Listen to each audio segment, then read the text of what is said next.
पुकारती।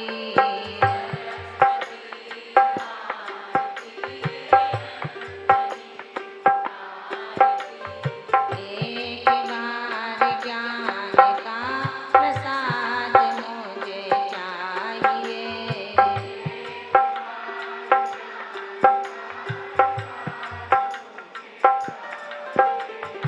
अखंड हंस गामिनी सुब्रह्मणी विचारिणी।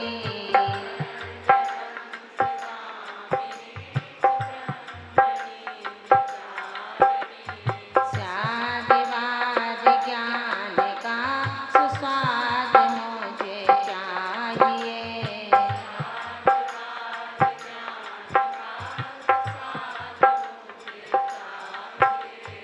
वागीश्वरी मात आप शिव साधना प्रदान।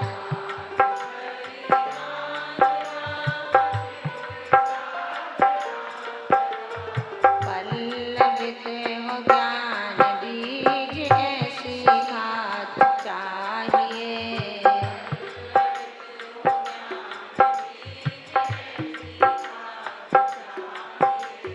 वंदना चरण की याद कर रहे हैं बार बार।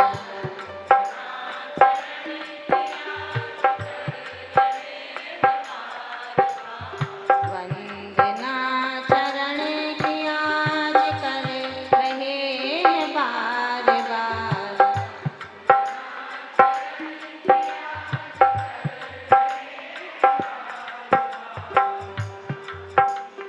ज्ञान की हो पूर्णता वो केवल ज्ञान चाहिए।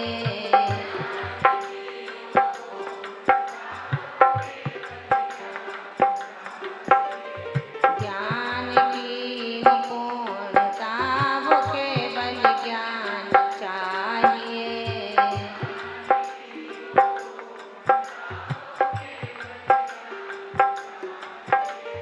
ज्ञान की हो पूर्णता वो केवल ज्ञान चाहिए।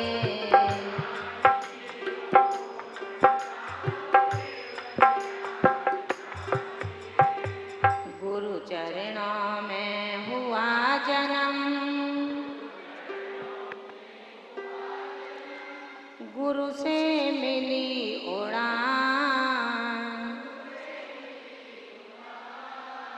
परम पूज्य माँ विशुद्धमती जी को मेरा कोटि प्रणाम, मेरा नम्र प्रणाम। जय बोलिए आदि ब्रह्मा तीर्थंकर आदिनाथ भगवान की, शांति विधायक तीर्थंकर श्री शांतिनाथ भगवान की, चैतन्य चमत्कारी तीर्थंकर श्री पार्श्वनाथ भगवान की, शासन नायक तीर्थंकर श्री महावीर स्वामी की, परम पूज्य गुरुदेव आचार्य श्री विमल सागर जी महाराज की, मार्गदर्शिका आचार्य श्री भरत सागर जी महाराज की, परम पूज्य गुरुदेव आचार्य श्री इंद्रनंदी जी महाराज की, परम पूज्य गुरुदेव आचार्य श्री निर्मल सागर जी महाराज की, परम पूज्य सिद्धांत रत्न भारत गौरव गणनी आर्यका श्री विशुद्धमती माता जी की, गंधर्वलय महास्त्रोत की, श्रीमद जैन धर्म की, बोले वंदनीय आर्यका संघ की।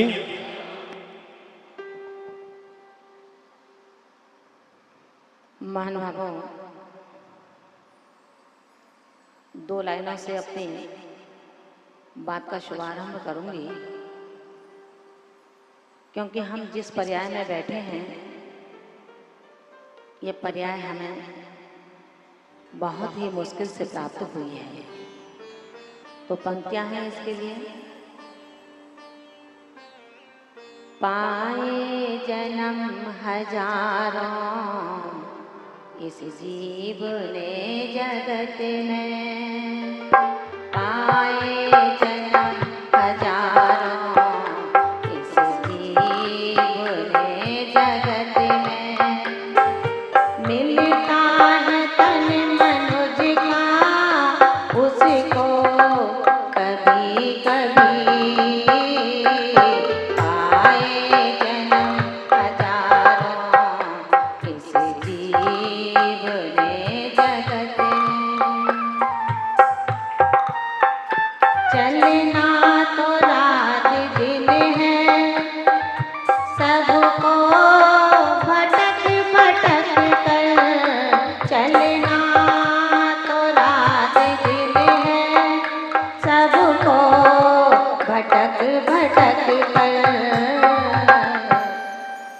मिलता है मिलती है आदमी को मंजिल कभी कभी, मिलती है आदमी को मंजिल कभी कभी, पाए जन्म हजारों इस जीव में जगत में। जिस मनुष्य पर्याय को महाराज सोमवाहन के इकलौते पुत्र चंद्राहु ने मुश्किल से प्राप्त किया था, आज दिगंबर तपोधन के मंगल आशीर्वाद एवं उनके प्रेरणा से गणधर वलय व्रत मंत्र और स्तोत्र का संकल्प पूर्वक पाठ करने लगते हैं। ध्यान रखना कि जब हम संकल्प ले लेते हैं तो हमें पुण्य की पूंजी का उपादान प्राप्त होने लगता है। ठीक इस प्रकार जैसे एक पढ़ा लिखा व्यक्ति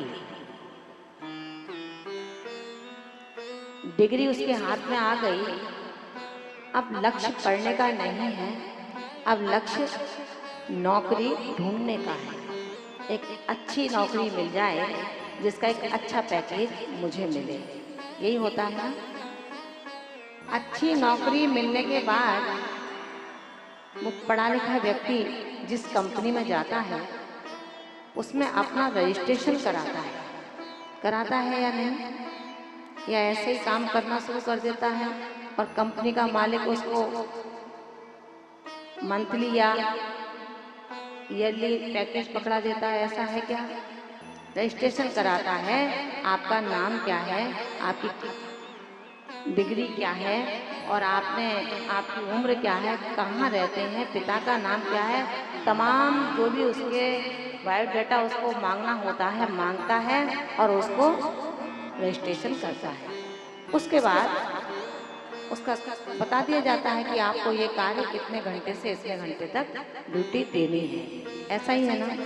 फिर आपको पैकेज मिलता है। कोई रिश्तेदार, कोई मित्र पूछते हैं भैया कहाँ पर जॉब करते हो, कौन सी कंपनी में करते हो, क्या पैकेज है, आप बता देते हैं। रजिस्ट्रेशन हुआ तब पैकेज निश्चित हुआ, तब कंपनी निश्चित हुई। इसी तरह से संसारी भव्य आत्मा का जब तक रजिस्ट्रेशन नहीं होता संकल्प पूर्वक किसी भी काम को आप करें, मन आया मंदिर आ गए, मन आया नमोकार मंत्र की माला फेर ली, मन आया जाप दे लिया, मन आया दान दे दिया। आचार्य भगवंत कहते हैं आप सम्यक दर्शन से युक्त हैं। जब दर्शन शुद्ध है तो संकल्प शुद्धि में क्या बाधाएं आती हैं। जब तक हम संकल्प नहीं लेंगे तब तक मुझे पुण्य की पूंजी का पैकेज बोलिए नहीं मिलेगा। इसलिए संकल्प पूर्वक यहाँ बैठे कि जब तक इस सेमिनार में बैठूंगा तब तक जाने वाले चले जाते हैं, आने वाले आ जाते हैं, आया बैठ गए, जाना तो होता है तो चले गए। ध्यान देना, पुनः आज आपको बता रही हूँ, चंद्रा जो अब राजा बन चुका था लेकिन मन चंचल का चंचल था। जब चंचल मन था कभी इधर कभी उधर, ऐसे चंचल मन में शायद श्रद्धा का नीर टिक नहीं सकता है, क्योंकि कहा गया है जो चलनी में नहीं ठहरता भरा हुआ पानी, चंचल मन में नहीं ठहरता यम संयम ज्ञानी, चंचल मन में नहीं ठहरता यम संयम ज्ञानी। भावों में निर्मलता रखना हो, भावों में निर्मलता रखना श्रेष्ठ सफलता है। निर्मलता से शुक्ल ध्यान और शिव पद मिलता है। निर्मलता से शुक्ल ध्यान और शिव पद मिलता है। अचल मेरु भी विचलित होवे, धरा उलट जावे,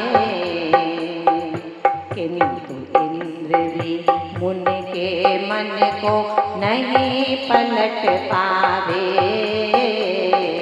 किंतु इंद्र भी मुन के मन को नहीं पलट पावे। मेरे कारण जिन शासन की हो, मेरे कारण जिन शासन की लाज नहीं जावे। मेरे कारण श्रवण संग पर आज नहीं आवे। मेरे कारण श्रवण संग पर आज नहीं आवे। मेरे कारण श्रवण संग पर आज नहीं आवे।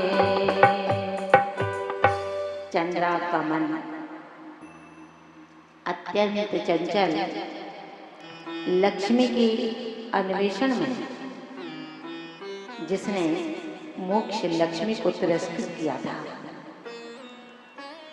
जिसको तिरस्कृत किया वो ही मार्गदृष्टा बना। जब अपने ससुराल में जाकर के रहने लगा, अकस्मात मलयाचल के राजा का स्वर्गवास हो जाता है। उस राजा का कोई उत्तराधिकारी नहीं था। अब उत्तराधिकारी नहीं है तो पगड़ी किसको पहनाई जाए, किसका किया जाए राज्याभिषेक, किसको कहा जाए राज्य संचालन का प्रशासक। मलयाचल राजा के योग्य 8 मंत्री आपस में मंत्रणा करते हैं, अपने स्वामी के इस राज्य को कैसे संचालित करेंगे, क्या करना चाहिए। कोई पुत्र नहीं है और हमारे शासनाधिपति ने किसी दत्तक को भी अपना पुत्र नहीं बना पाया। योग्य मंत्रियों की मंत्रणा योग्य संचालन में बहु सहकारी हुआ करती है। मित्र वही अच्छे होते हैं जो मित्र को गड्ढे में गिरने से रोक लेते हैं। मित्र वही सच्चे होते हैं जो आपत्ति विपत्ति में भी अपने मित्र का साथ नहीं छोड़ते हैं। सच महान भावों, मित्र वही होता है जो अपने मित्र का हाथ प्रारंभ से पकड़ता है और अंत तक छोड़ता नहीं है। ऐसा मित्र अपने मित्र के साथ भव भवांतरों में जन्म लेते हैं और एक दिन एक तीर्थंकर बनता है तो दूसरा गणधर बन जाता है, अथवा दोनों तीर्थंकर बन करके मोक्ष लक्ष्मी की विजय को हस्तगत कर लेते हैं। उन 8 मंत्रियों ने मेरे राज्य का कौन उत्तराधिकारी होगा, कौन चलाएगा इस राज्य का शासन बागडोर को 8 सुयोग्य मंत्रियों ने मंत्रणा की और विचार कर निर्णय किया कि इस राज्य के राजा को अन्वेषण करने के लिए राज्य वंश से एक सुंदर सुसज्जित हाथी को स्वर्ण कलश और फूल माला देकर के छोड़ देना चाहिए। वो हाथी जिस पुरुष के गले में माला और उसका जलाभिषेक कर देगा, बस वही अपने राज्य का संचालक, एक सिद्ध प्रशासक होगा। महान भावों, मंत्रियों की मंत्रणा और तीक्ष्ण बुद्धि ने यह निर्णय किया और निर्णयानुसार सही समय काल में उस हाथी को देश देशांतर में भ्रमण करने के लिए छोड़ दिया गया। समझना महान भावों, कहने में बात बहुत छोटी है, लेकिन रहस्य में बात बहुत बड़ी है। आप अपने पिता के पुत्र हैं, लेकिन शायद आप इतने वफादार नहीं होंगे। वफादारी जब तक थी जब तक आपकी शादी नहीं हुई थी। पत्नी के प्रति वफादारी अब अच्छी बन जाती है, और पत्नी के प्रति भी वफादारी जब तक थी जब तक आपके कोई संतान नहीं होती है।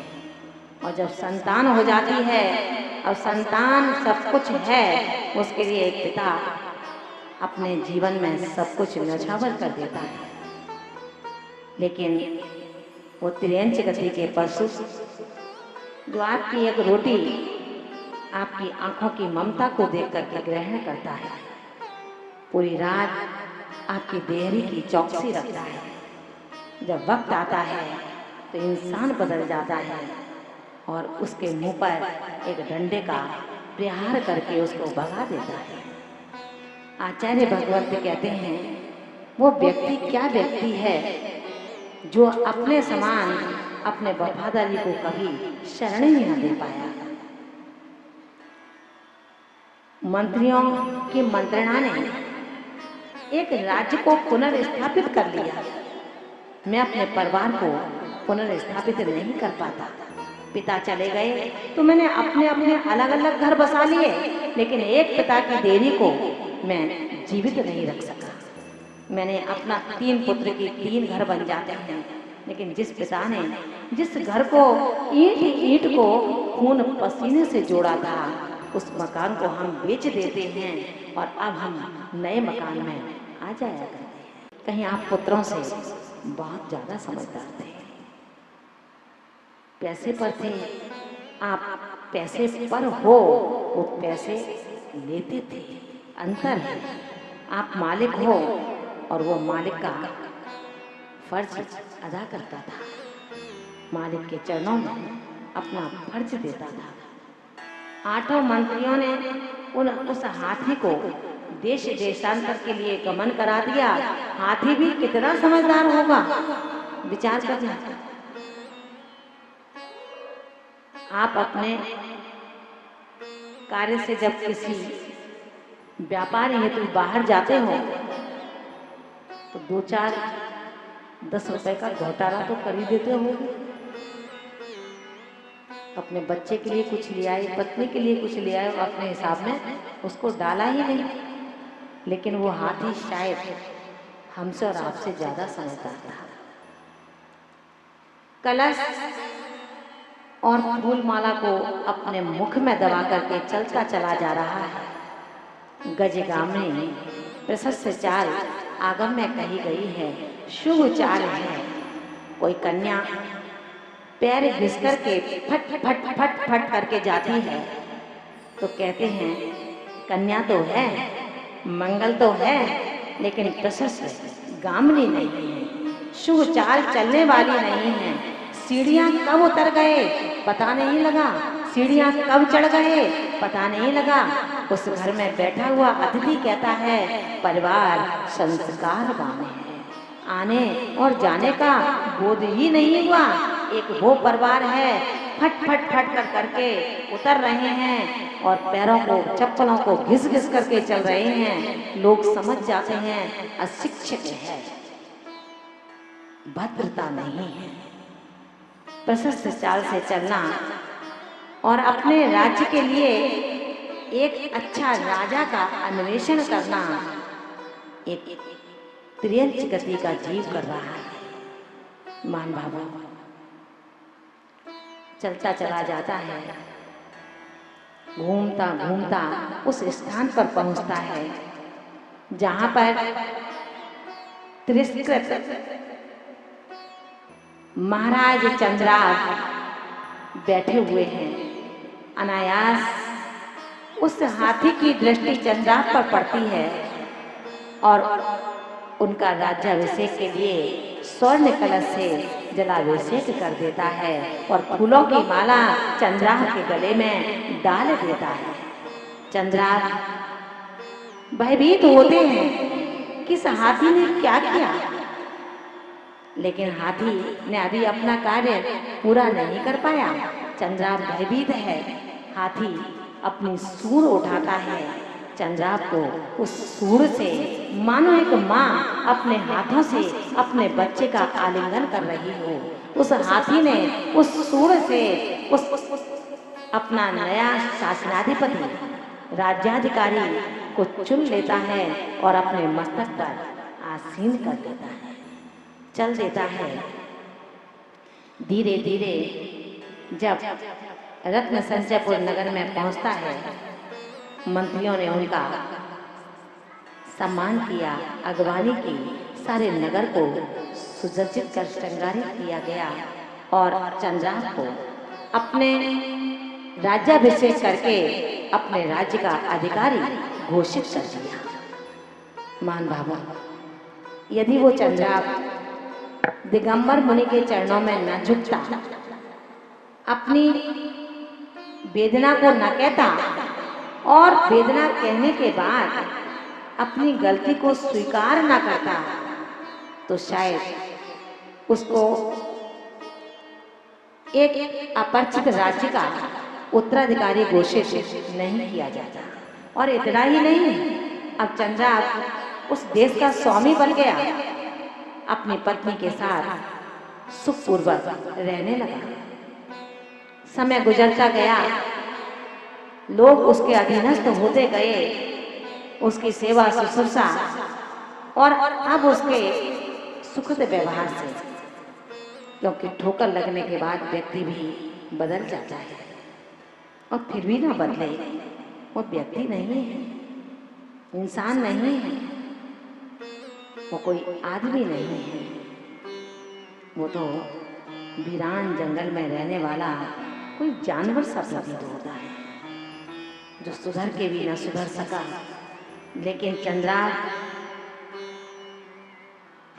अपने उस राज्य का संचालन करते करते अपनी पुरानी राजधानी रत्न संचयपुर नगर की ओर उनका चित्त चला जाता है।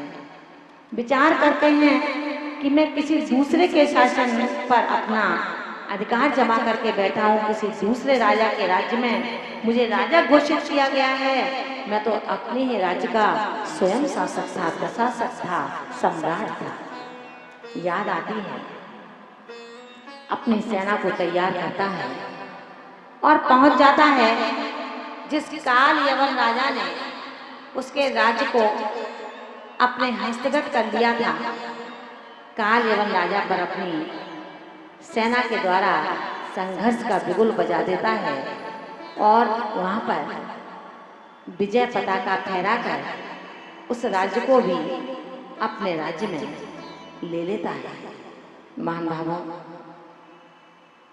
विजित राज पर राज्याभिषेक उस राजा का हो जाता है, सब कुछ प्राप्त कर लेता है। अब बहुत ही सुखद पूर्वक शासन चलता है।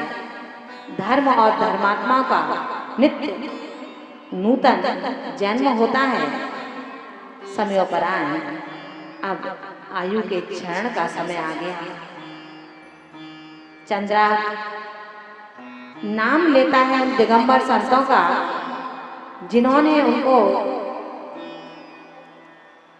प्रशासक से, राजा से, धनाढ्य से रंगपति बना दिया था और उन्होंने ही उसको भटकते भटकते कभी यहाँ कभी वहाँ से एक नहीं 2 राज्यों का प्रशासक बना दिया। ध्यान रखना मान भावों, जिस सब्जेक्ट को आप पढ़ रहे हैं ये आपको बहुत कुछ दिलाने वाला है, ये आपको बहुत कुछ दिला करके जाएगा, शायद इतना कि आप कभी सोच भी नहीं पाएंगे। लेकिन पात्र चाहिए, फूटे पात्र में नीर कभी रुक नहीं सकता। और यही कारण था वर्तमान शासनाधिपति तीर्थंकर महावीर 66 दिन तक मौन रहे, लेकिन उनकी वाणी रूपी नीर को झेलने की सामर्थ्य किसी भी तो पात्र में नहीं थी। जिस प्रकार सिंघनी का दूध यदि कोई पात्र झेल पाता है तो कौन सा पात्र है? स्वर्ण पात्र है। इसी तरह वो चंद्राब आज स्वर्ण पात्र जैसा बन गया। आयु के अंत में णमोकार का उच्चारण करना तो सही था, लेकिन गणधर स्वामी की आराधना करने में लगा है। नमो जिनाणम, नमस्कार हो समस्त जिनेन्द्र प्रभु को। नमो ओहि जिनाणम, नमस्कार हो समस्त अवधि जिनों को। नमो सब्बोहि जिनाणम, नमस्कार हो समस्त सर्वावधि जिनों को। अंतिम समय में मृत्यु की सैया पर जो नमो जिनाणम बोलता है, नमो वही जिनाणम का उच्चारण करता है, इसका फल मिलता है कि मरणोपरांत लांतव नामक स्वर्ग में देव बन जाता है। मान भावो, स्वर्ग की विभूति का वर्णन अगर आप सुनोगे तो आपको बहुत अच्छा लगेगा, और जब वहाँ की मंदार माला मुरझाएगी तो आपको बहुत कष्ट होगा। लेकिन हे प्रभु, कष्ट तो उसको होता है जो सम्यक दृष्टि नहीं होता, जिसको पता है भेद विज्ञान है सम्यक दर्शन के माध्यम से, वो मंदार माला मुरझाने पर भी कभी रोता नहीं है, सिसकता नहीं है, भयभीत नहीं होता, मौत का आलिंगन करता है, सम्मान करता है कि आओ तुम्हारे आने से मेरे पुराने वस्त्र बदलेंगे, मुझे नया देह रूपी वस्त्र पहनने को मिलेगा। मान भावो, अब लांतक देव भी अपनी आयु को पूर्ण करके सिंहपुर नामक विदेह क्षेत्र में सीता नदी के दक्षिण तट पर पुरुषदत्त नाम का राजा, उसकी पत्नी विमलमती रानी के गर्भ से चंद्राब का जीव लांतव स्वर्ग से चय कर अपराजित नाम का राजपुत्र बन जाता है। मान भावो, बार बार मैं आपसे कहती हूँ, मत करना राग, मत करना द्वेष, रहना मध्यस्थ। क्यों? सम्यक दर्शन का यही भावनाएं हैं, यही गुण है। आप सामायिक पाठ पढ़ते होंगे, सामायिक करते हैं क्या? अपन कासलीवाल जी सामायिक करते हैं क्या? कब करोगे? ये फसल पक चुकी है, किसान काट लेगा आकर के। करो सामायिक, ध्यान करो आप आत्मा का, पढ़ो अमित गति आचार्य का सामायिक पाठ। उन्होंने लिखा है, सत्य सुमैत्री गुणसु प्रमोदम क्लिष्टेषु जीवेषु कृपा करत्वं माध्यस्थ भावो विपरीति वृत्तो सदा ममात्मा विद्धातु देवी। समस्त जीवों के प्रति सत्य सुमैत्री, समस्त जीवों के प्रति मित्रता का भाव रखो, कटुता मत रखो, शत्रुता मत रखो।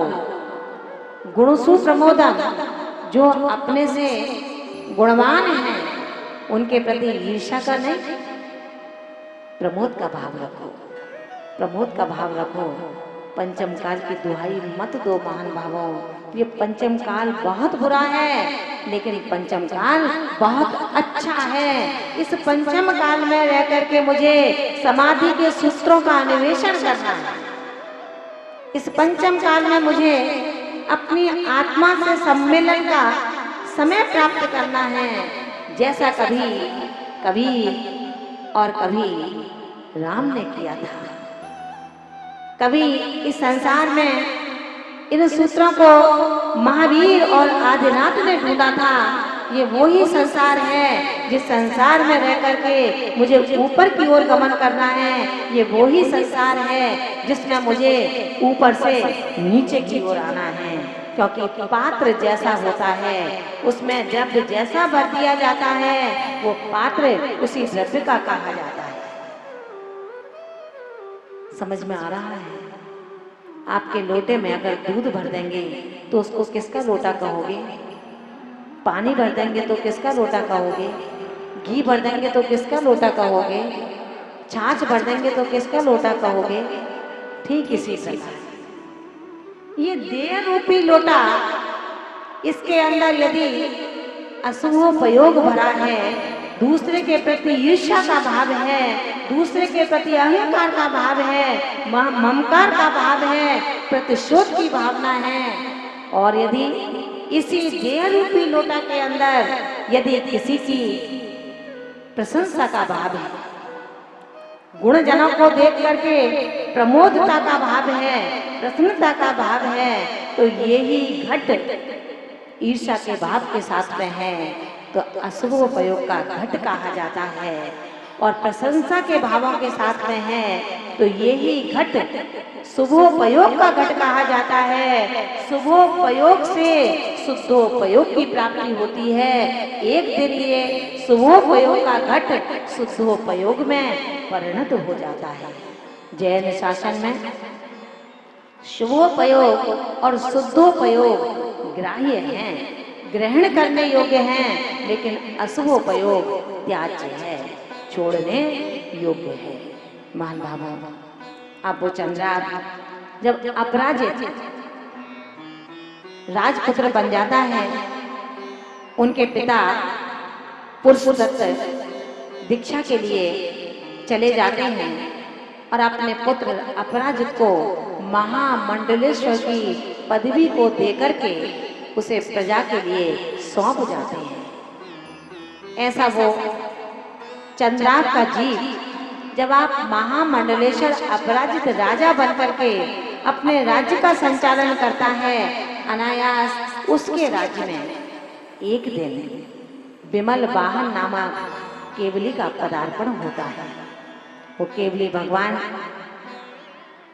के दर्शनार्थ जब महामंडलेश्वर राजा अपराजित जाता है तो उनकी सौम्य बीतरागी मुद्रा को देख करके गदगद हो जाता है, आह्लाद से भर जाता है, रोमांस हो जाता है कि ये बीतरागी प्रभु धन्य है आप और धन्य है आपकी बीतरागता। ये बीतरागता प्रभु मेरा सारा राज्य आप ले लो और ये बीतरागता मुझे प्रदान कर दो। मान भावों 3 प्रदक्षिणा देता है, बैठ जाता है गुरु के प्रभु के चरणों में, निवेदन करता है कि हे प्रभु 2 शब्द मुझे प्रदान करके मेरी इस काया को औदारिक से परमौदारिक करने का श्रेय प्रदान कीजिए। मान भाव विमल वाहन नाम की केवली अब उनको उपदेश करने का मन बनाएंगे। मन ही मन अपराजित महामंडलेश्वर विचार करता है, अब प्रभु की दिव्य वाणी मेरे लिए प्रसारित होगी, लेकिन हे भव्य धैर्य रखना पड़ता है, धैर्य रखना पड़ता है। ये बतासा नहीं है मुंह में रखो और उसका गले में स्वाद आ जाए। ये पुरुषार्थ है। निवेदन किया है, दर्शन को आए हो बैठो, धैर्य पूर्वक बैठो। जब दिव्य वाणी का प्रसारण होगा तो निश्चित उसको सुनने का तुमको अवसर प्राप्त होगा। चरणों में बैठ जाता है, क्योंकि तमाम भक्ति के लिए प्रेरित भक्त यहाँ बैठे हैं, जो किसी एक की नहीं, वो तो 1452 उन गणियों की आराधना करना चाहते हैं, जिन 1452 गणियों को आज आराधना का लक्ष्य बना करके मेरी आत्मा भी तीर्थंकर न बन सके तो कम से कम तीर्थंकर का उत्तराधिकारी गंधर्व तो बन ही जाए। इन्हीं भावना के साथ में आए हुए सभी भक्त आराधना के लिए मचल उठते हैं, प्रारंभ कर देते हैं 1452 गणधरों की आराधना के लिए जो अवलंबन दिया है आचार्य श्री सकल कीर्ति जी महामुनिराज ने गणधर वाला स्त्रोत, उसका संवेद स्वरों में बीच में कोई रोक टोक नहीं, काव्य नंबर 8 निकाल लेंगे इस भावना के साथ कि हे प्रभु, हे धरती के देवता, कैसी है निश्चल साधना आपकी और कैसा है सुष्ट मिष्ट व्यवहार, जिनके एक शब्द सुनने के लिए संसारी पामर अपने आप को शांति का अनुभव करता है। आप परिवार में रहते हैं, अगर आपकी इच्छा पूरी होती है तो आपको लगता है कि मैं बहुत सुखी हूं, लेकिन हे प्रभु, आपकी तो अब इच्छा भी कुछ भी नहीं है। बिना इच्छा के आप कितने सुखद हैं। धन्य है इंद्रभूति गौतम गणधर, जो अपने तीर्थंकर विश्व गुरु महावीर के उस समव शरण में 14,000 मुनियों के संघ का संचालन करने का एक उत्तम श्रेय प्राप्त किया है। इंद्रभूत गौतम गणधर महान अभिमानी थे। मान भावों, मत विचार करना कि मैं आज तक कुछ नहीं कर पाया तो कुछ नहीं कर पाऊंगा। अभी समय बाकी है, अभी समय बाकी है। अगर मैं आज भी जग जाता हूँ तो कहा है ना, सुबह का भूला यदि शाम को घर लौट आता है तो भूला नहीं कहा जाता। आज भी लौट चलो अपने घर की ओर। अनादिकाल से अपने घर से निकले हैं और आज तक घर पर वापस लौटने का नाम नहीं ले रहे। 2000 सागर का एक समय आपको दिया है, वो समय हो सकता है मेरे जीवन की अंतिम पर्याय है। उस घर की ओर नहीं लौटना प्रभु, उस घर की ओर नहीं लौटना जिस घर में एक श्वास में 18 बार जन्म और मरण करना पड़े।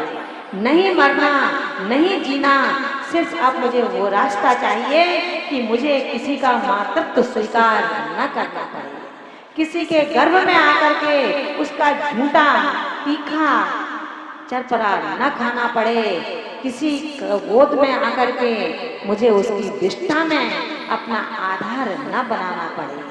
हे प्रभु, आप धन्य हैं इंद्रभूति गौतम, आपने कहां से कहां तक की रास्ता तय कर लिया। कहां तो जिन बिंबों के दर्शन नहीं और जैन संप्रदाय से महान विद्वेष, और आज जैन सिद्धांतों को प्राप्त करने के बाद जैन संस्कृति के उत्तराधिकारी बन गए और हम जैन देखते रह गए। कैसे हैं हम जैन? पाश्चात्य संस्कृति का लवादा ओढ़ करके हम रात को खाना अपना स्टैंडर्ड समझते हैं। बाजार का जो बिस्लरी की बोतल आती है उससे पानी पीना हमारा स्टैंडर्ड है। घर के पानी को छान कर पीने में हमारा स्टैंडर्ड कम होता है। मित्र हमें अच्छी नजरों से नहीं देखते। कैसा है मित्र जो खुद भी पत्थर की नाव पर बैठा है और अपने मित्रों को भी पत्थर की नाव पर बैठा करके इस संसार से पार नहीं, इस संसार की मझधार में डुबाना चाहता है। मत ढूंढो ऐसे मित्र को, कहा गया है मत ढूंढ सहारे दिल, सहारे टूट जाते हैं। मत ढूंढ सहारे दिल, सहारे टूट जाते हैं। जोश लहरों में आता है, किनारे छूट जाते हैं। ऐसे सहारों को मत ढूंढो। मत कहो ये मित्र हैं, मत कहो ये मेरे माता पिता हैं जो मोक्ष मार्ग पर जाने से तुम्हें रोक देते हैं। एक कमरे में बंद कर देते हैं, मारते नहीं हैं लेकिन मारने जैसे सारे दुष्कृत्य कर देते हैं। एक मोक्ष मार्गी आपके गर्भ में आया है, आप जन्म देने के उत्तराधिकारी हैं, आप उसके जीवन के उत्तराधिकारी कभी नहीं बन सकते। आपने अपनी वासनाओं को जन्म देकर उस जीव को जन्म दिया है। वो जीव पिछले पर्याय की एक आरिका भी हो सकती है, वो जीव पिछले पर्याय का एक आचार्य भी हो सकता है, एक मुनि हो सकता है, एक मनीषी हो सकता है। आप जन्म देते हो, जन्म देने के बाद उस सनातन धर्म का अधिकारी यदि आपके गर्भ में आया है, लाखों कोशिश कर लेना, कर्म का पोटली बांध करके इस संसार से चले जाओगे, लेकिन मोक्ष मार्गी का मार्ग आप अवरुद्ध नहीं कर सकते। क्यों बांधते हो अपने कर्म जो मोक्ष मार्ग की ओर बढ़ रहा है? रोको मत, जाने दो। शब्दों शब्दों का फेर है, रोको मत, जाने दो। पाप कर्म का बंध हो रहा है, रोको मत, जाने दो। मार्ग प्रशस्त हो रहा है। क्यों हम कर्म बांधे हैं? इंद्रभूति गंधर्व आपके चरणों में हम नमन करते हैं, प्रणमन करते हैं। आप घोर अहंकारी जरूर थे, लेकिन आपका हृदय पाषाण नहीं था, आपका हृदय जानदार था। जैसे ही विभूति महावीर की वीतरागता की देखी, अभिमान खंड खंड हो गया। ऐसे वो इंद्रभूति गौतम गंधर्व भगवान महावीर के समशरण में 14,000 मुनियों के संग के अधिपति बन गए। जब विहार किया तो लगा कि मानो पूरा समुद्र का ही फेन उमड़ पड़ा है। 14,000 मुनि इंद्रभूति गौतम को आगे करके उसके पीछे पीछे दग भरने लगते हैं। धन्य है वो मुनिराज जो इन रिद्धियों से सुशोभित हैं।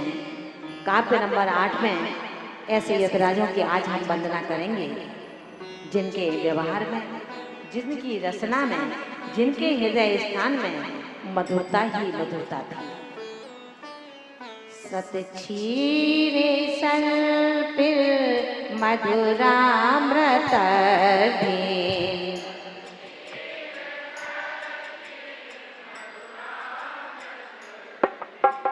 सतक्षीरे सर्पिल मधुरामृत भी,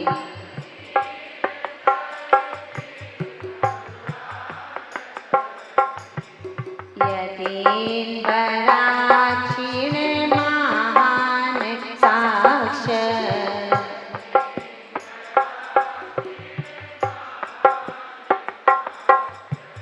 सतक्षीरे सर्पिल मधुरामृत भी,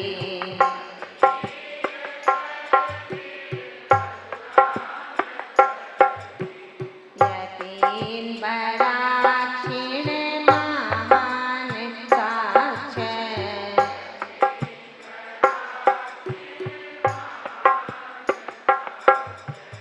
सतक्षीरे सर्पिल मधुरामृत भी,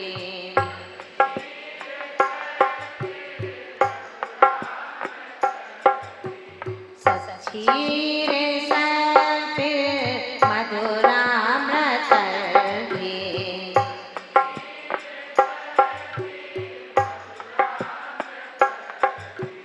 यतीन बराक्षिण महान साक्ष,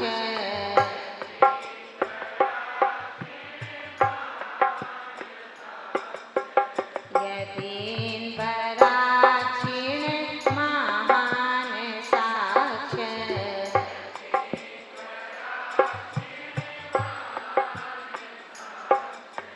सतक्षीरे सर्पिल मधुरामृत भी,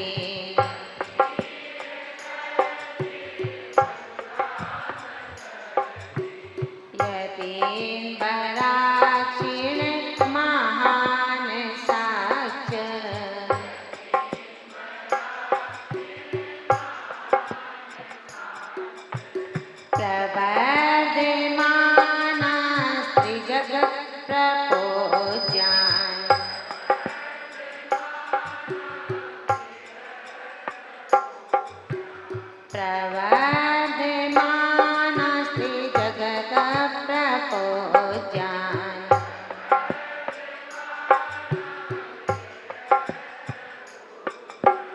स्तुवे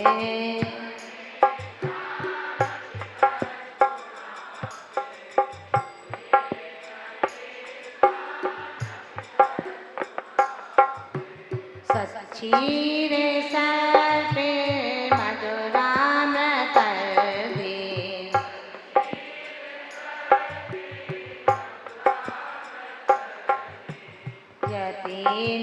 यतीन्द्राक्षिणे महान् साक्ष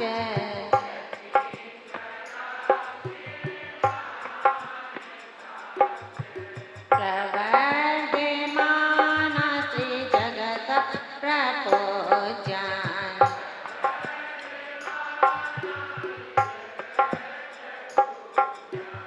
स्तुवे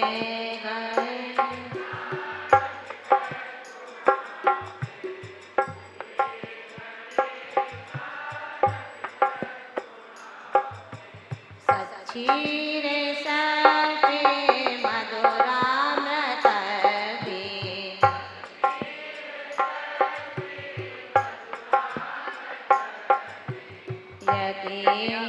यतीन्द्राक्षिणे महान् साक्ष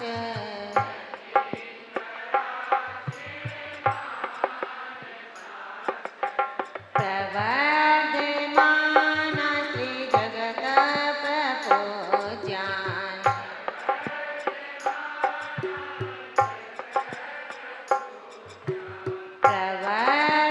प्रवर्धमानस्ति जगत प्रपूज्यान्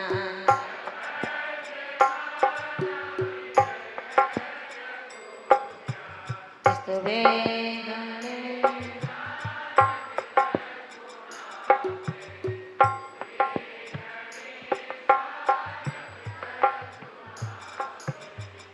क्षीरे सर्पे मधुरामृतर्वे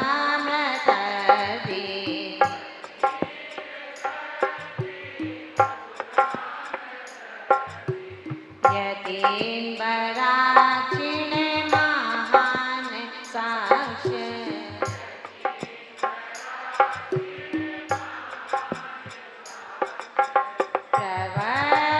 प्रवर्धमानस्ति जगत प्रपूज्यान्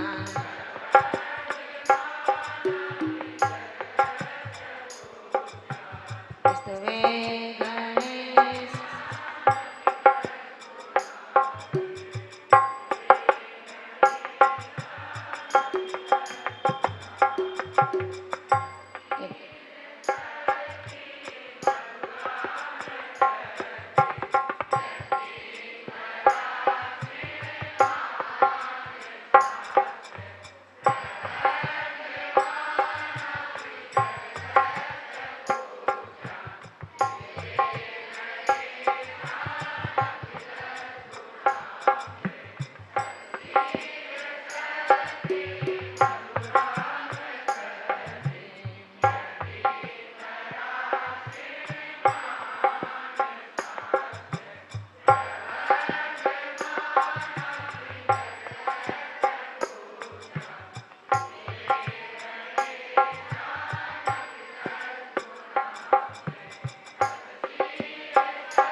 कि पिछली पर्याय में भी आपने इसको पढ़ा होगा। औत्पत्ति की विद्या यही है जो विनय के अधीत होकर के अध्ययन किया और प्रमादवश विस्मरण हो गया, विस्मृत हो गया, तो वो अगली पर्याय में जाकर के आपको उत्पन्न होगी और केवल ज्ञान प्रदान करा के ही जाएगी। बहुत अच्छा उच्चारण किया है। सीधे सीधे अर्थ की ओर चलो। आचार्य भगवान ने केवल अपने पुस्तक पर ध्यान देंगे, अभी लिखेंगे नहीं। आचार्य भगवान ने बहुत सुंदर स्तुति की कि हे प्रभु, क्या आहार है आपका? रूखा, सूखा, नीरस। अपन खा सकते हैं क्या नीरस?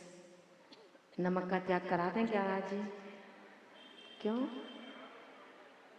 आप तो उसको अच्छा कहते हो ना जो देखने में अच्छा हो। पैकिंग जिसकी अच्छी है आप उस पर रिझाते हो, आप माल कहाँ देखते हो? भगवान महावीर की पैकिंग अच्छी नहीं है लेकिन माल बहुत अच्छा है, उसको नहीं खरीदते आप। और जिसकी पैकिंग अच्छी नहीं है, जिसकी पैकिंग अच्छी है, चाइना के पीछे भागते हो। माल खराब है, एक बार चालू हुआ खराब हुआ, अब सही नहीं होगा वो। क्यों? ये तो चाइना का है, जितना कर पाओ रफ एंड टफ। ध्यान रखना, भगवान महावीर की शील लगी सनातन धर्म की परंपरा में ऐसे ऐसे दिग्गज आचार हो गए, त्यागी मनीषी हो गए, बुद्धजन पारगामी हो गए, जिन्होंने गृहस्थ धर्म की ओर कभी देखा भी नहीं और अपने आचरण से एक नहीं, दो नहीं, हजारों हजारों को अपने साथ महावीर का व्यापारी बना दिया। आप कैसे व्यापारी हैं? ना सौदा करते हो और ना सौदा खरीदते हो, केवल सौदागर से बात करना आपने अच्छे से सीखा है। आचार्य भगवंत कहते हैं, जो एक बार भगवान महावीर का व्यापारी बन जाता है, सौदा को खरीद लेता है, ऐसा आत्मा सतछी सर्पिर मधुरा मृतंती, यानी कि सत माने समीचीन, क्षीर श्रावी, सर्पी श्रावी, मधुर श्रावी और अमृत श्रावी रिद्धि को प्राप्त हो जाता है। क्षीर दूध, सर्पी घी, मधुर रस और अमृत भी जिसको खाकर फिर कभी मृत नहीं होता व्यक्ति, ऐसी अमृत श्रावी होती। अब आप कहेंगे माता जी उसका मरण नहीं होगा? फिर परिणामों का मरण और देह का मरण, इन दोनों में अंतर होता है। देह का तो मरण प्रति समय चल रहा है, लेकिन हे भव्यात्मा, तेरे परिणामों का मरण कभी नहीं होना चाहिए। आचार्य भगवंत कहते हैं, समीचीन, क्षीर श्रावी, सर्पी श्रावी, मधुर श्रावी और अमृत श्रावी रिद्धि के जो अधिपति हैं, धारी हैं। बर अक्षीण महासान च, और बर माने श्रेष्ठ, श्रेष्ठ अक्षीण संबास और महानस रिद्धियों के धारी हैं। समझ में आया? बच्चे बोलेंगे तो आज उनका पुरस्कार नहीं मिल पाएगा। ध्यान से सुने, पुरस्कार लेना है ना, ध्यान से सुनिए। और हम अच्छे से बैठो। क्या कहा? सत क्षीर सर्पिर मधुरार मृतर्देन, समीचीन क्षीर श्रावी, सर्पी श्रावी, मधु श्रावी और अमृत श्रावी रिद्धि के धारी। बर अक्षीण महान सान चा, श्रेष्ठ अक्षीण संवास और मानस रिद्धियों से प्रवर्धमानान। तीसरी लाइन में प्रवर्धमानान लिखा है ना, प्रवर्धमानान मतलब आप इन रिद्धियों से प्रवर्धमान हैं, सुशोभित हैं, श्रृंगारित हैं। और क्या है? त्रिजगत प्रपूज्यान, तीनों लोकों में आप पूज्य हैं। क्या? त्रिजगत प्रपूज्यान, तीनों लोकों में आप पूज्य हैं। और जो जैसा होता है उसको वैसा ही तो मिलता है। वो तीनों लोकों में पूज्य हैं, और जो तीनों लोकों में पूज्य हैं ऐसे यतीन, ऐसे मुनियों से आप वंदनीय हैं। कौन? गणेशा नपी, गणधर देवों की मैं भी उनके गुणों की प्राप्ति के लिए स्तुति करता हूँ। समझ में आया?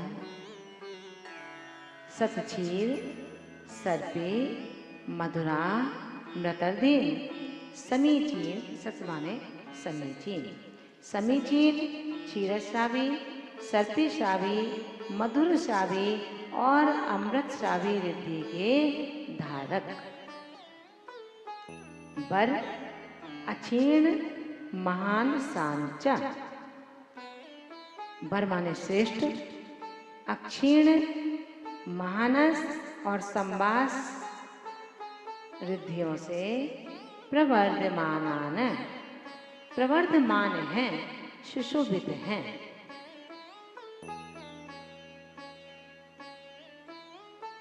त्रिजगत प्रपूज्यान यतीन, हे यतीश्वर, आप तीनों लोकों में पूज्य हैं। आप तीनों लोकों में पूज्य हैं। कौन? यतिराज गणधर देव, महारिद्धिधारी गणधर स्वामी, मैं आपकी स्तुति करता हूँ। आपके कुछ गुण मुझे अंदर भी आ जाएं। समझ में आया? लिख लीजिए।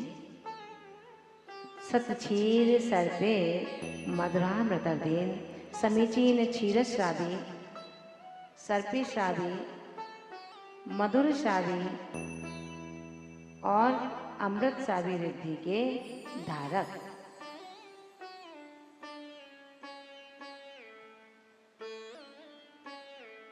लिख लिया।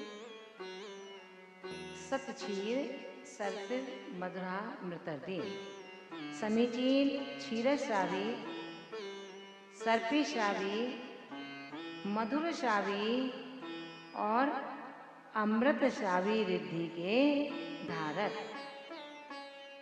वर अक्षीण महान सांचा, वर माने श्रेष्ठ, अक्षीण संवास, च माने और अक्षीण महानस रिद्धियों से,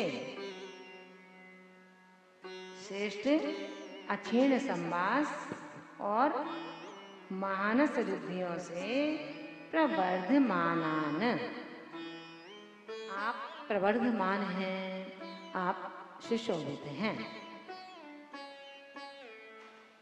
समीचीन क्षीरश्रावी, सर्पिश्रावी, मधुरश्रावी, अमृतश्रावी रिद्धि के धारक, वर अक्षीण महान सांचा, श्रेष्ठ अक्षीण संवास और महानस रिद्धियों से प्रवर्धमानान, प्रवर्धमान यानी कि शोभित, सुशोभित, आप त्रिजगत प्रपूज्यान,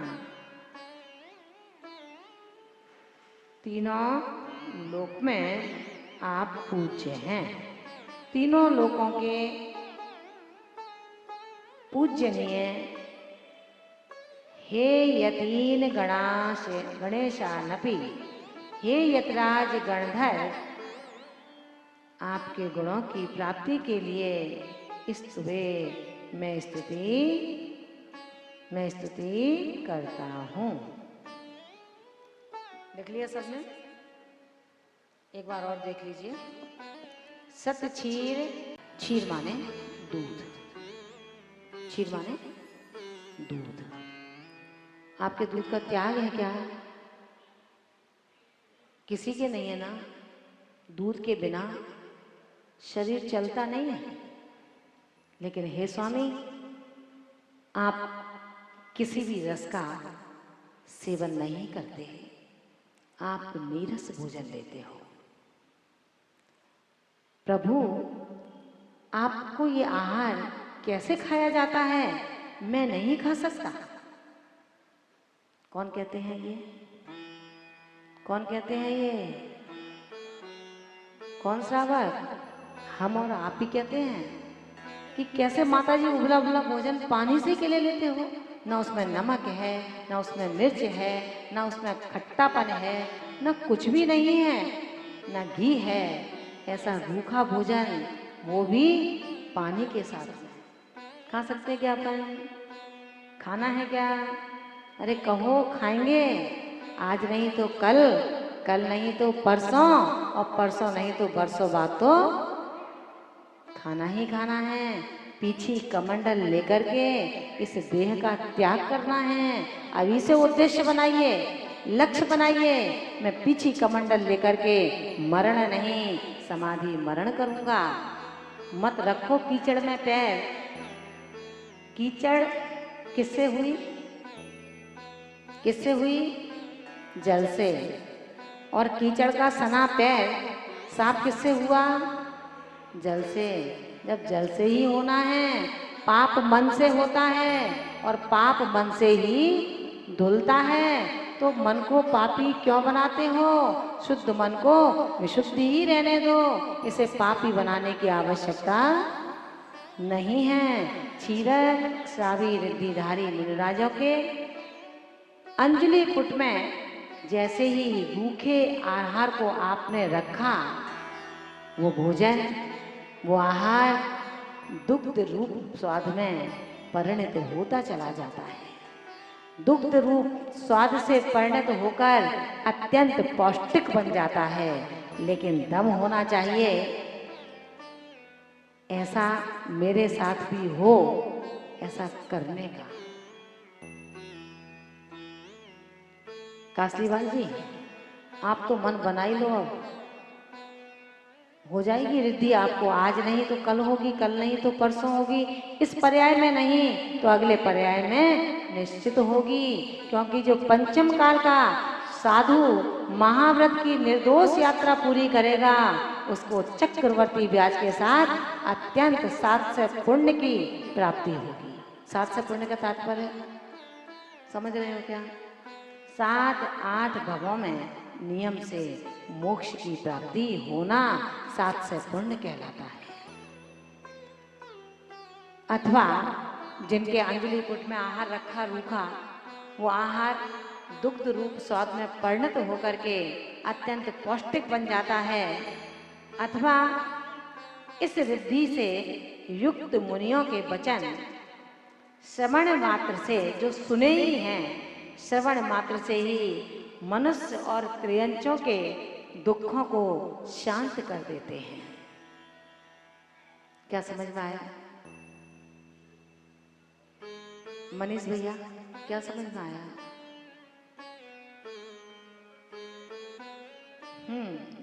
अब कैसे हो जाते हैं? याद है ना, अरविंद नाम के जो राजा थे, वो जब राज्य छोड़कर के जैनेश्वरी दीक्षा लेते हैं, उनके मंत्री कौन बने थे? कौन बने थे? पार्श्वनाथ का जी, याद है ना? मंत्री जब बन गए, उनका भाई जब तपस्या करने जैनेतर साधु बन गया, तो मनाने गए थे भाई को। ये सारा आप विधान करेंगे ना परसों, पार्श्वनाथ विधान, उसमें सारा कुछ जयमाला में आएगा।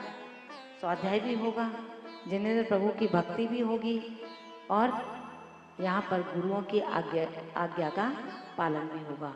उसमें आप समझ लेना ये चीज कि जब हाथी उछलता हुआ महाराज अरविंद को ग्रास बनाना चाहता है, उत्तेजित होता है, तो अरविंद मुनिराज कहते हैं कि हे गजराज,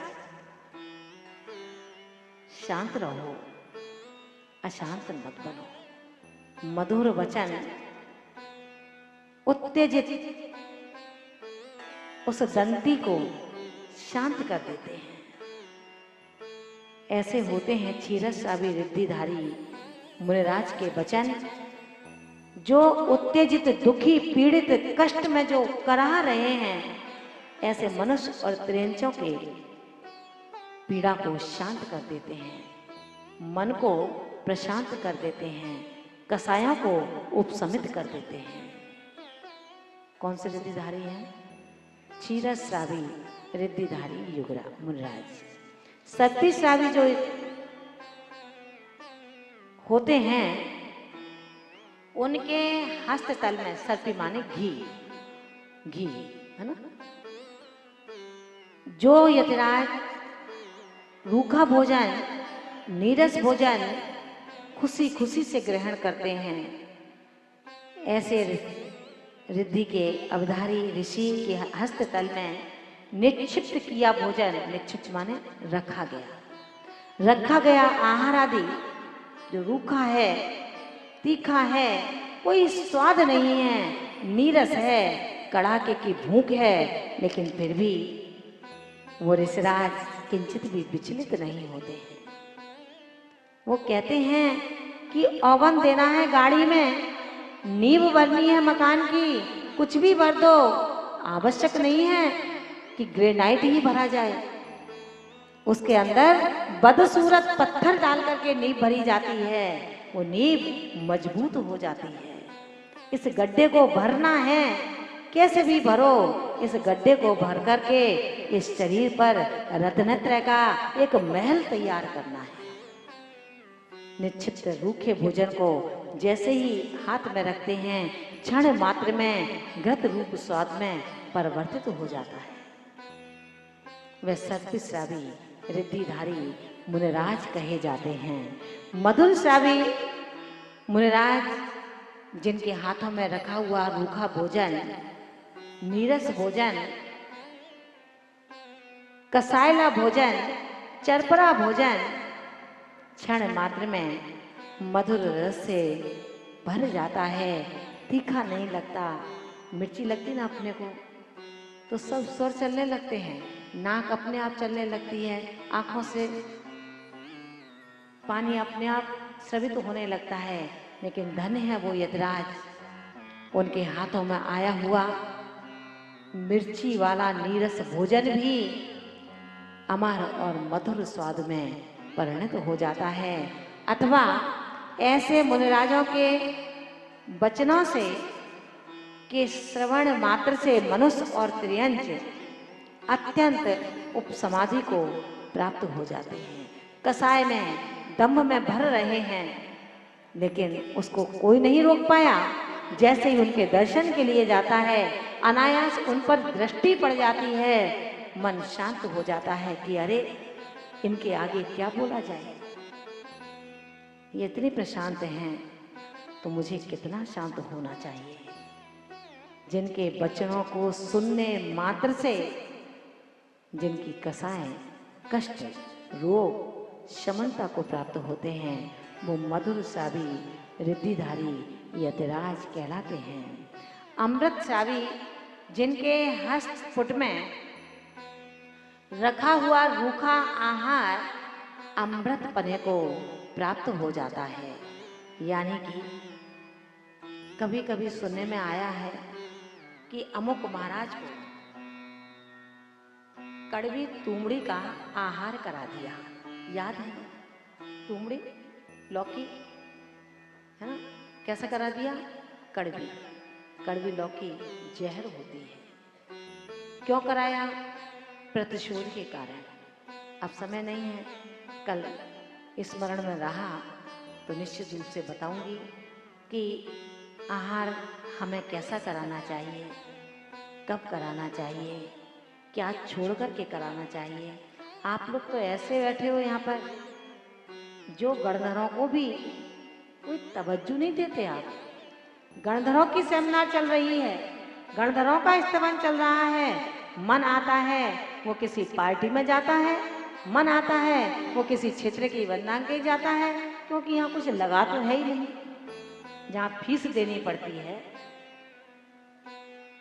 जहाँ मुद्राएं देनी पड़ती हैं, वहाँ जान भी निकल रही होगी पिता की, तो भी पिता कहता है कि बेटा आना मत, पैसे जमा करवा दिए हैं मैंने, और यहाँ कुछ देना तो नहीं पड़ा।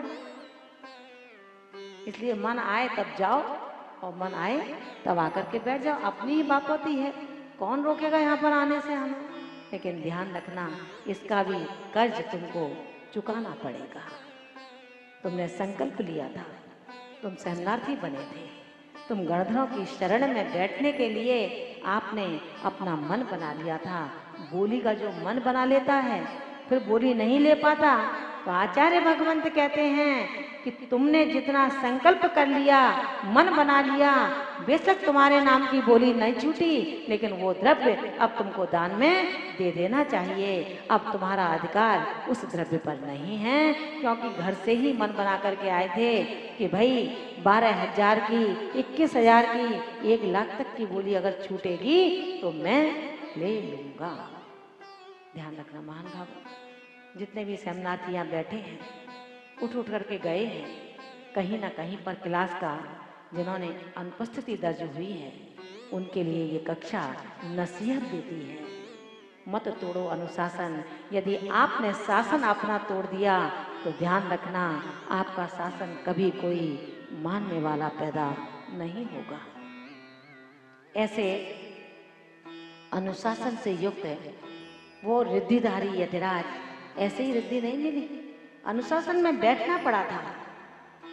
तीर्थंकर का अनुशासन था, मन को, वचन को, काय को गोपन करो, स्पर्शन रसना ग्रहण को वशीकरण करो। अभी ना तो ग्रहण वशीकरण में है, ना रसना वशीकरण में है। जरा सा को मौका मिलता है मैं पड़ोसी से बोलने लगती हूँ, जरा सा मौका मिलता है मैं हलन चलन कर देती हूँ। और इस हलन चलन में हे आत्मज्ञ ध्यान रखना, कितना भी बड़ा यज्ञ कर लेना, जब तक परिणामों का यज्ञ नहीं होगा, इंद्रियों का वशीकरण नहीं होगा, गुप्तियों का गोपन नहीं होगा, तब तक तुम्हारा साध्य कभी साधित नहीं होगा। मान भावो, अक्षीण महानस। माता जी रसोई बहुत छोटी है, कैसे चौका लगाऊं? क्या कहते हैं अपन, बहुत छोटा मकान है माता जी, चौका नहीं लगा सकता।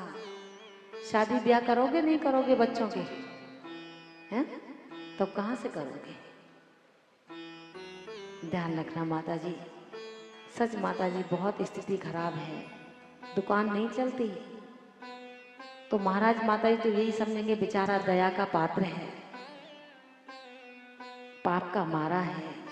लेकिन जब सुनने में आता है कि पुत्र की शादी की है, तो या तो कर्ज लेकर की होगी, या दबा करके रखा था उसको निकाला है। जो दबा करके रखता है, ध्यान रखना, आज किसी और से दबाया है, कल खुद से दबाएगा, उस पर सर्प बनकर बैठ जाएगा। ध्यान रखना, ध्यान रखना जरा, तैयारी कहाँ की चल रही है। सेमिनार में बैठे हैं फिर भी दबा करके बैठे हैं, यहाँ से जाएंगे ये कपड़ा चोला उतरेगा फिर दबा कर बैठ जाएंगे। ध्यान रखना महान भावों, महानस रिद्धि कहती है कि घर छोटा है। कौन सा घर छोटा है? तेरे ईंट पत्थरों का घर छोटा है, जिस पर तेरे नाम की तख्ती भी नहीं है, उस पर कहता है ये घर मेरा है, ये घर मेरा है। जिस पर तेरे नाम की तख्ती है उसको तूने अभी तक देखा नहीं है। जो तेरा घर है तो उससे बहुत दूर है, और जो तेरा नहीं है वो समझता है ये मेरा घर है। ध्यान रखना, मुर्गे को रोज आंगन में ला करके रख देते हो, वो बाग देता है, तुम समझते हो दिन निकल आया। और जब किसी साधु के अनुयायी ने कहा कि आज मंदिर में ये काम होना है, और आपने कहा कि अरे मुझसे पूछा भी नहीं, और काम का निर्णय कर लिया, ठीक है, कल दिन नहीं निकलने दूंगा, देखना कल तुम्हें अंधेरे में रहना पड़ेगा। पूछा क्यों, ऐसा क्या होगा? कि देख लेना मेरा मुर्गा रोज बोलता है, जब वो बोलता है जब सूरज निकलता है, कल मैं मुर्गे को लेकर के ही यहाँ से गायब हो जाऊंगा, फिर देखना तुम्हारा दिन कैसे निकलेगा। भैया दिन निकलेगा नहीं निकलेगा? तो अपना मुर्गे की क्यों ऐसी ताज देते हो कि मेरा मुर्गा दिन निकालता है, मैं रहता हूँ इसलिए घर चलता है, मैंने तुम्हारे लिए इतना सब कुछ किया है इसलिए तुम्हारा है। पिता के कहने पर पुत्री ने कह दिया कि नहीं पिताजी आपका नहीं, मैं तो अपने भाग्य का खाती हूँ। पिता तिलमिला जाता है,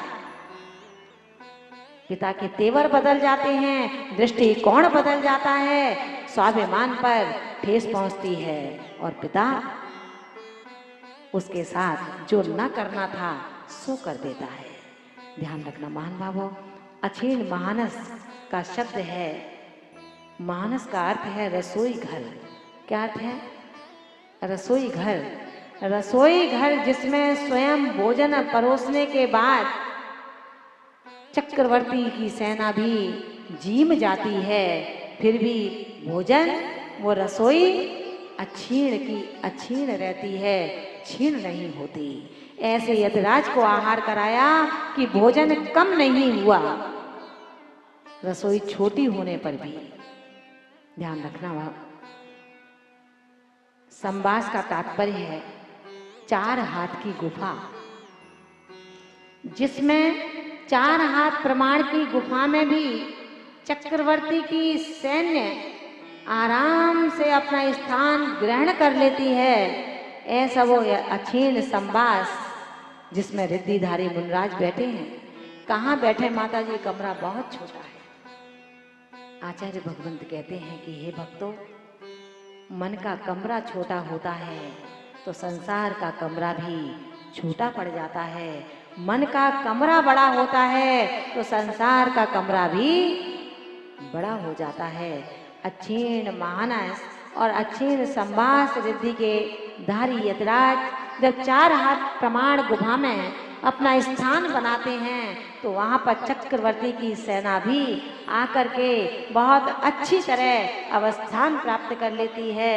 छोटे से रसोई घर में जहाँ महानस रिद्धिधारी मुनराज का आहार हो जाता है, वो रसोई कभी अस्ताचल से पहले पहले अक्षीणता को प्राप्त नहीं होती है, क्षीणता को प्राप्त नहीं होती है, अक्षीण की अक्षीण बनी रहती है।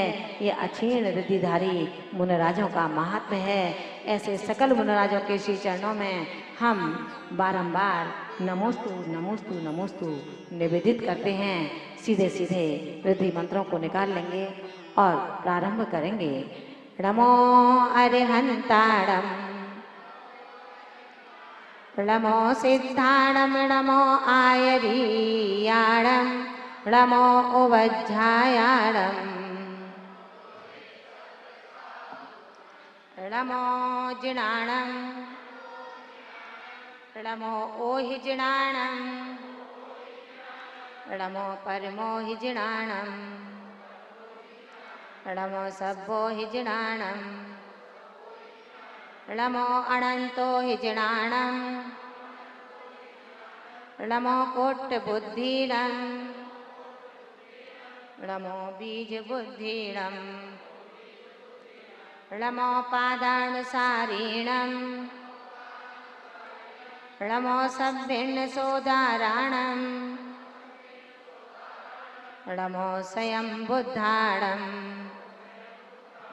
नमो पत्येयबुद्धाणम, नमो बोह्यबुद्धाणम, नमो उज्मदीणम, नमो व्यूलमदीणम, नमो दशपुब्बियाणम, नमो 14 पुब्बियाणम, नमो अट्ठंग महानिमित्तकुशलाणम, नमो व्युब्बणपत्ताणम, नमो विज्जाहराणम, नमो चारणाणम, नमो पर्णसमणाणं नमो आगासगामीणं नमो आसीविषाणं नमो डिट्ठविषाणं नमो उग्गतवाणं नमो दित्तवाणं नमो तत्तवाणं नमो महातवाणं नमो घोरतवाणं नमो घोरपरक्कमाणं नमो घोरगुणाणं नमो घोरगुणबम्बयारीणं नमो आमोसैपत्ताणं नमो खेलोसैपत्ताणं नमो जल्लोसैपत्ताणं नमो बिट्टोसैपत्ताणं नमो सब्बोसैपत्ताणं नमो मणबलीणं नमो बचबलीणं नमो कायबलीणं नमो क्षीरसवीणं नमो सप्यसवीणं नमो महुसवीणं नमो अमयसवीणं नमो अक्षीणमहाणसाणं नमो बड्डमाणाणं नमो लोयसभ्यसिद्धाय दडाणं नमो बड्ढमाणबुद्धऋषिस्स जसन्ति यं धम्मपहं नियञ्चे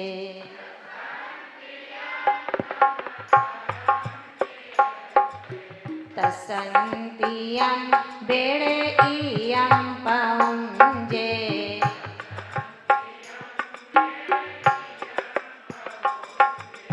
कायेन वाचा मनसा विनेचम्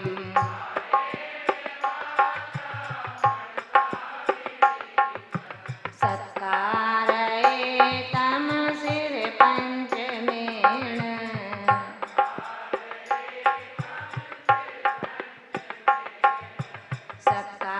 सत्कारयेतं सिरपञ्चमेण।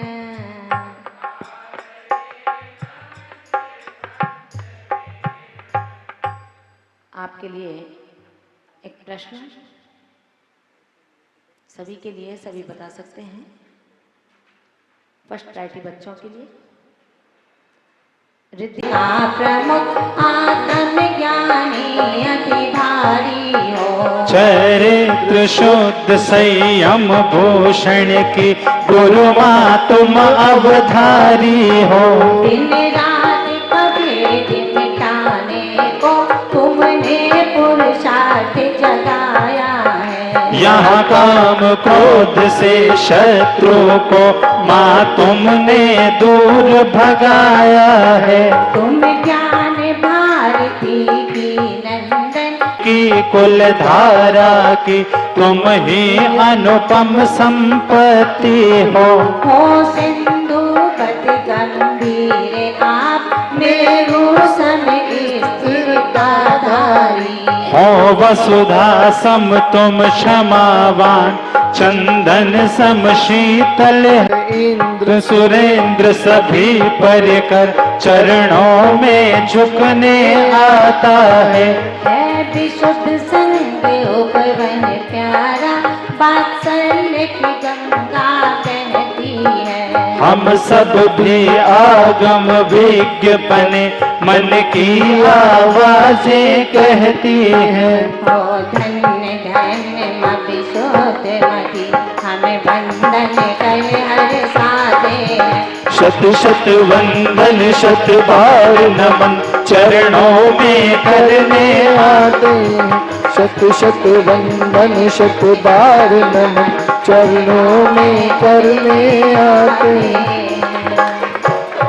आयुष्मान बाबू लाज हमारी जय जिनवाणी माता।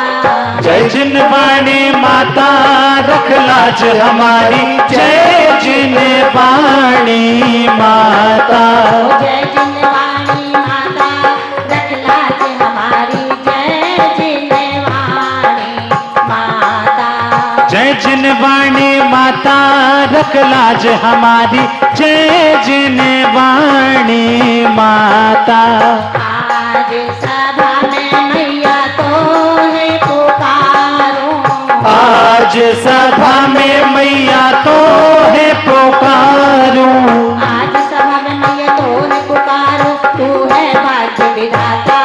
रख लाज हमारी जय जिनवाणी माता।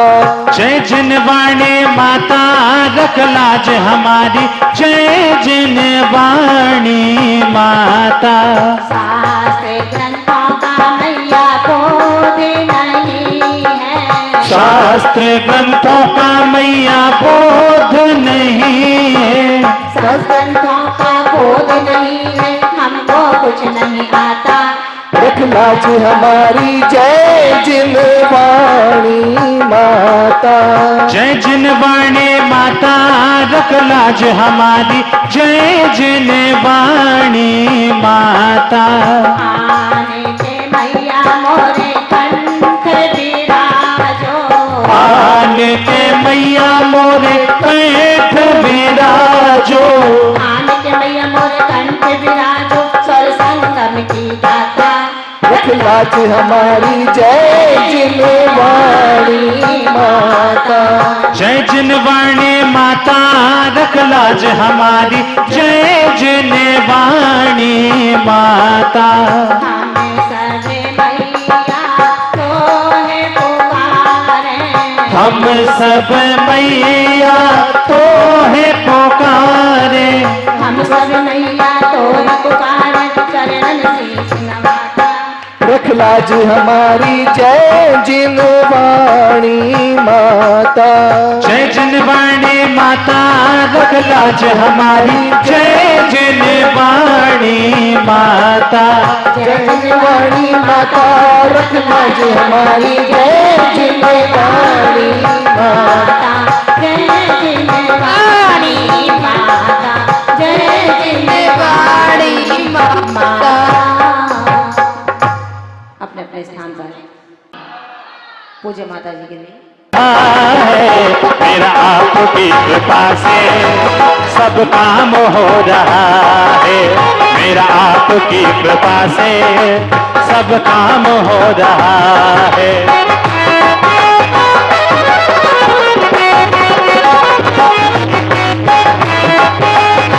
जो मैं भेंट करूं छायक लब्धि मुझे मिल जाए, यह गुरु माँ से आश करूं। संयम साधक तप आराधक चरण कमल में हूँ प्रणमन। विश्व वंदना विशुद्धमती के पद अम्बुज में कोटि नमन।